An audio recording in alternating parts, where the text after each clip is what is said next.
This story takes place on the continent of Thorne, ruled by the Holy Alliance Empire, a nation founded on unwavering devotion to the moon goddess Alucia. A century ago, a new order is established where magic and divine arts coexist and flow freely across the land. On one particular night, something unnatural stirs. Deep within a dark, secluded manor, a crimson light fills the halls. Inside, a group of mages struggles to contain a chained grimoire, the very source of the eerie glow. Their faces twist with fear. The magic inside the book is not considered orthodox, and for that reason it is strictly monitored. One mage trembles with desperation, shouting that such power must be banned and destroyed at all costs. If it escapes and spreads, it will corrupt hearts and twist the world. Far away from the Empire's center, under the gaze of an ominous red moon, an ancient bloodline secret begins to awaken. On a bright and peaceful morning, deep within a lush green forest, a pair of blood-red eyes watches from behind the bushes. A creature steps forward. It is a warthog. The animal trots happily beneath the canopy, unaware of the danger just ahead.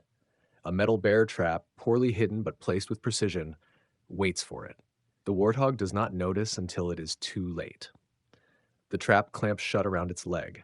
Its calm expression instantly changes to dread. A gut-wrenching scream bursts from its throat, echoing through the forest and scattering flocks of birds miles away. Hidden nearby in the undergrowth, a boy watches quietly.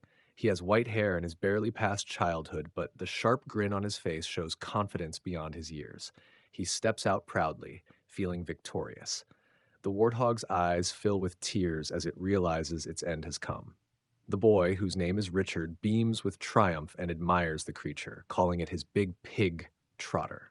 Before Richard can celebrate, an arrow whistles down from above and pierces the warthog straight through the back. Richard freezes as shock and confusion fill his mind, and he slowly looks up toward the trees. A group of older boys stands above him with smug and unfriendly expressions. Their mocking presence makes his cheerful excitement fade instantly, and anger takes its place. Pyru, the leader of the group, steps forward with full confidence while the boys gather around him in support. He lifts one of Richard's small snares and waves it in front of everyone in a way that belittles him, and the group laughs loudly as they treat the moment like entertainment. Richard's face darkens as he tries to understand why they followed him into the forest if they believed he was only hunting small animals. The laughter around him fades into irritation as the older boys begin to show their true intentions. One after another, they accuse him of making baseless claims, and their expressions turn sharp and hostile. They push Richard to the ground and grab him by the collar, reminding him that the ability to read or set traps does not matter in a place where physical strength decides everything. Pyru steps closer as he cracks his knuckles and demands submission, but Richard refuses to yield even when he feels pressure against his ribs. The refusal angers Pyru, and he strikes Richard with enough force to send him onto the forest floor. Richard lifts his head with a bruised and strained expression, but his eyes stay firm, and he continues to claim what he believes is his. The boys respond with a violent beating that leaves him injured and exhausted by the time they leave. That night, under the soft glow of the moon inside a small cottage, Richard's mother tends to his wounds with gentle hands. He forces a small smile as he tries to hide the truth of what happened and claims that he only suffered an accident while hunting. She continues to treat him with concern while he insists that he is no longer a small child and that he is already 10 years old and capable of taking care of himself. She sighs with quiet worry while he tries to appear strong in front of her, even though his body aches from the harsh treatment he endured earlier in the forest. Richard sits quietly as his mother finishes tending to his injuries, and although his body still aches, he looks noticeably better. She studies him with a thoughtful expression that forms slowly as she reflects on how he has always tried to prove his strength since childhood, and how he continues to grow more determined with each passing year. After a moment of hesitation, she decides to share something she has kept to herself for a long time, and she tells him that she knows he has always wished to learn divine arts. Richard looks up in surprise while she gives him a warm smile and explains that she is ready to begin teaching him. His eyes brighten with excitement as she lifts her hand and causes a teapot, a plate, and a small knife to rise gently into the air with a soft glow of divine energy. She presents this display as a gift meant to celebrate the birthday she could not honor properly before. A deep determination forms inside him as he remembers the humiliation he faced earlier in the forest, and he hopes that learning divine arts will give him the strength to stand against others in the future. His mother brings him back to reality as she explains with a serious tone that learning divine arts is a difficult path that demands more than desire. She describes how the continent of Thorne follows strict rules where the church supervises all divine teachings to preserve purity and prevent the mixing of holy techniques with shadow or corrupted arcane forces. This explanation helps him understand why she avoided teaching him in the past. She places her hand gently on his shoulder and continues to clarify that divine arts require knowledge of the ancient language and recognition from the moon goddess Alucia. Richard listens with confusion when she mentions the ancient language, and she explains patiently that it is a language shaped by sincerity and spiritual strength, which prevents twisted forces from imitating divine arts. She begins the lesson with a phrase from this sacred tongue and does not expect him to grasp it. Yet he surprises her when he responds with his own phrase spoken in the same language. His unexpected fluency shocks her, and she immediately wants to know how he learned to speak such words. Richard admits nervously that he found them written inside an old book. She takes him to the attic, lights 3 candles, and reveals a dusty space filled with forgotten boxes and old shelves. On the floor lies a stack of ancient books arranged neatly inside a faded magic circle. Richard points out the one he read, and she stares in disbelief that he not only found it, but managed to understand any part of it, since the language is notoriously difficult. He explains that he has already read every book in their home except this one, and that he could only understand fragments. She kneels beside him with a mixture of wonder and pride and tells him that he truly possesses a rare talent. She then reveals a ritual she has been preparing for him, a ceremonial beginning to his training in divine arts.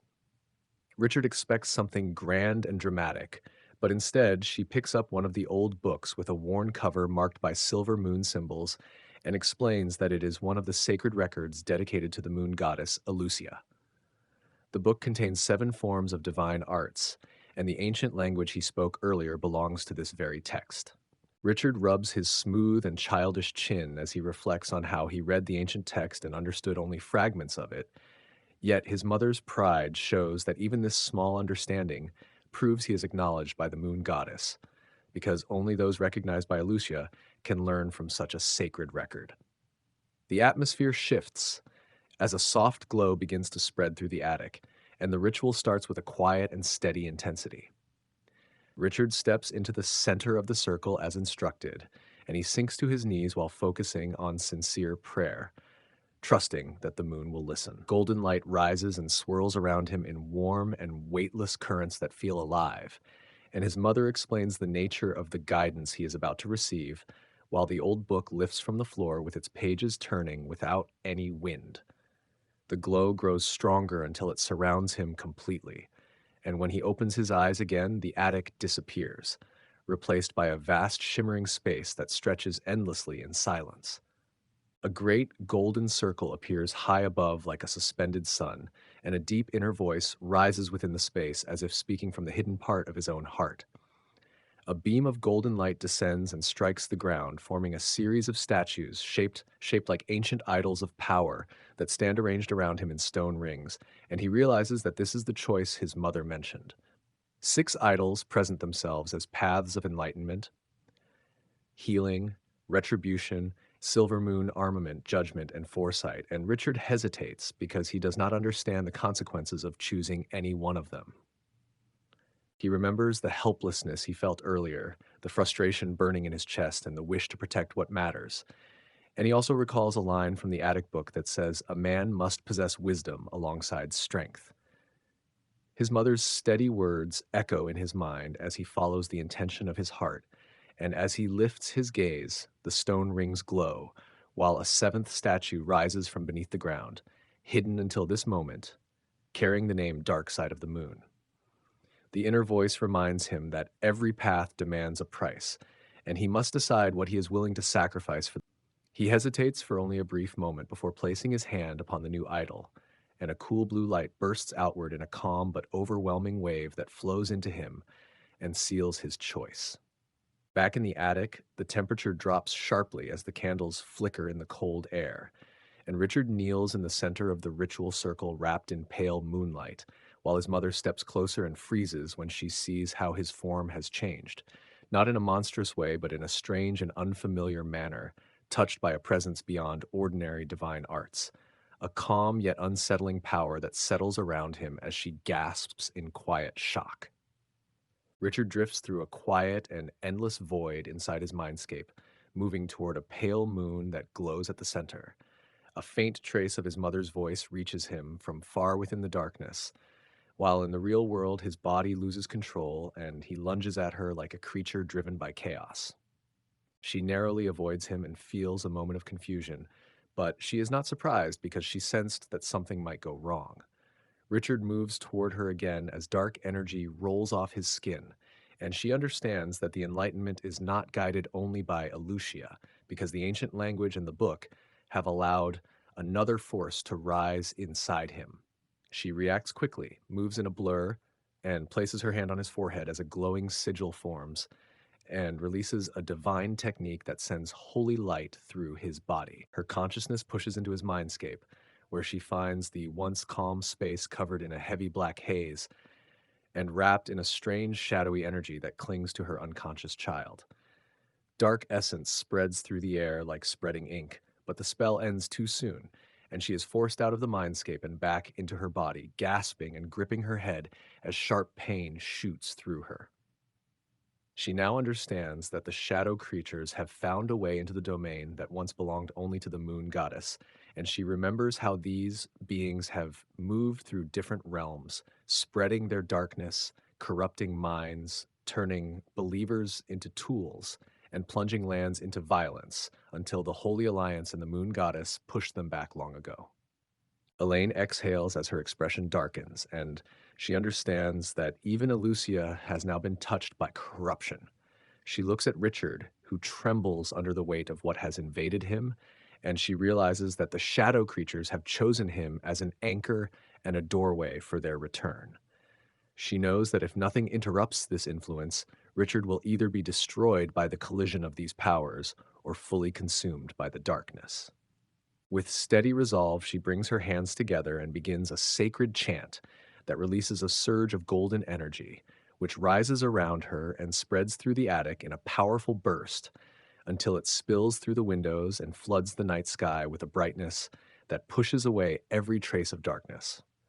The radiance grows stronger until it fills the entire room, and its glow marks the moment when Richard's essence brushes against the laws of reality and gains the ability to perceive the deeper truth. A memory rises from 11 years earlier as a young Elaine shelters in a narrow cave during a storm while holding her newborn child against her chest, and a man stands at the entrance with his strength fading as he prepares to face the pursuers who are closing in on them. He leaves to confront the danger alone, and Elaine remains hidden with her infant as the storm rages. The present returns as golden light descends from above and covers the house, while Elaine stands in the center of it, drawing the radiance into herself as if answering a divine call. Her eyes shine as she thinks of the years spent in seclusion raising their child and of how unexpectedly this moment has arrived.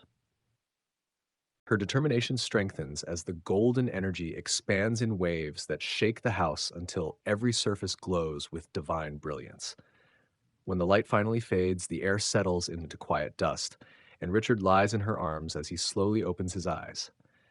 He tries to recall the memories of the void that returned to him in fragments, but the moment freezes when he suddenly sees her true form and realizes that she is an elf, radiant and timeless within the fading glow, and she watches him with a gentle and steady presence.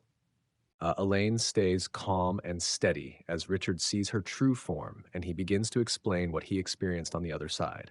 He tells how he chose wisdom and saw the seventh statue, and how everything after that becomes unclear, though he remembers being taken to another space that feels completely different, oppressive yet silent like the dark side of the moon, where he gains wisdom and truth.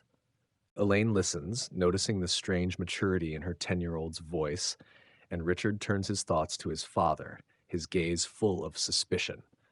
Elaine lowers her head, filled with guilt, and tells him that his father is still alive, explaining that she had no choice but to keep it hidden, and that if he is willing, he will see his father soon, because the one sent by him is arriving any moment. Richard softens as he considers this, and with the moonlight on his face, he resolves that he also wants to see his father. Elaine breaks down in tears and pulls him into her arms, holding him tightly as memories of her husband's smile and last words resurface, reminding her that her time to protect her child may be running out. A few days later, the sun rises over peaceful farmland where villagers harvest golden wheat under the clear morning sky, and the calm is broken by the thunder of hooves. The farmers look up in shock and fear as heavy cavalry approaches, and the lead knight rides forward with armor glinting in the sun, leveling his blade at a trembling farmer while demanding to know where Elaine lives, sending tension and fear through the once peaceful village.